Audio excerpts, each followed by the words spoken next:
Hello friends, మన భారతదేశంలో engineering విద్యా విధానం భారీ మార్పు చెందాలి.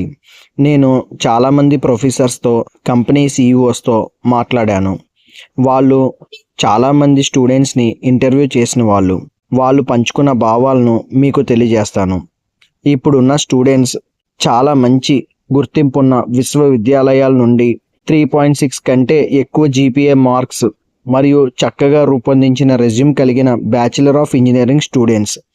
కానీ వీరిలో మెజారిటీ ప్రజలకు ఇంజనీరింగ్ చేయడం రాదు, స్వతంత్రంగా పనిచేయలేరు మరియు ప్రాథమిక సాంకేతిక ప్రశ్నలకు కూడా సమాధానం చెప్పలేరంట.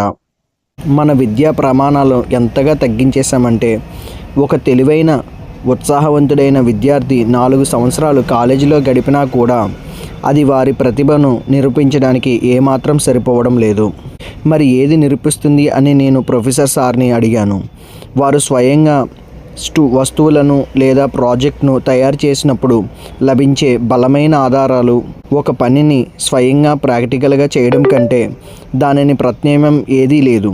ముఖ్యమైన మార్పులు మన విద్యా వ్యవస్థలో ఏమి చేయాలని అడిగాను. సర్టిఫికేట్స్ కంటే ప్రాక్టికల్ ముఖ్యం.